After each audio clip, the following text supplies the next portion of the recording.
এই এক পদ ভর্তাতে আপনার প্লেটের সব ভাত শেষ হয়ে যাবে। হ্যালো এভরিওয়ান, আসসালামু আলাইকুম। কেমন আছেন সবাই? আশা করি অনেক ভালো আছেন। আলহামদুলিল্লাহ আমিও ভালো আছি। আজকে আপনাদের সাথে শেয়ার করব লাউ পাতার ভর্তা রেসিপি। এখানে কয়েক পিস লাউ পাতা ভালোভাবে পানি দিয়ে ধুয়ে পরিষ্কার করে নিয়েছি।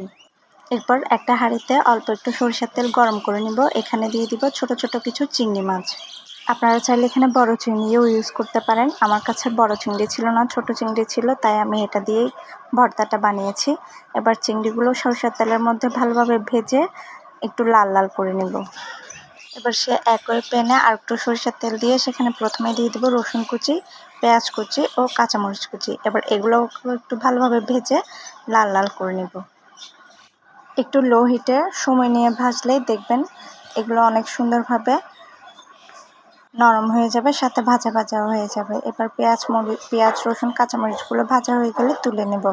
এরপর একই প্যানে আর একটু তেল দিয়ে এখানে ভেজে নিব সেই লাউ পাতাগুলো। ছোট ছোট কুচি করে নিয়েছিলাম। আমি লাউ পাতাগুলো একটু পানিতে ভাপিয়ে নিয়েছি যাতে কোনো পাতার গন্ধ না থাকে। আপনারা চাইলে না ভেজে শুধু সিদ্ধ করা পাতাটা দিয়েও ভর্তাটা তৈরি করতে পারেন। এবার সবগুলো উপকরণ ভাজা হয়ে গেছে, সেগুলোকে আমি অল্প অল্প করে পাটায় বেটে নেব। প্রথমে সেই চিংড়ি মাছ, তারপর পেঁয়াজ রসুন আর কাঁচামরিচগুলো ভালোভাবে একটু বেটে নেব। আপনারা চাইলে ব্লেন্ডারে ব্লেন্ড করেও এই ভর্তাটা তৈরি করতে পারেন, তবে পাটায় বাটা ভর্তাটাই একটু বেশি মজা হয়। এগুলো বাটা হয়ে গেলে তারপর শাকগুলোও একটু পাটায় বেটে নেব।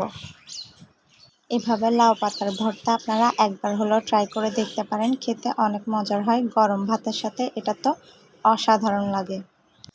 এবার পাতাগুলো সব বেটে নেওয়া হয়ে গেলে সেই লাউ পাতার সাথে বেটে রাখা চিংড়ি, পেঁয়াজ রসুন সব কিছু একসাথে দিয়ে লবণ দিয়ে ভালোভাবে মাখিয়ে নেব।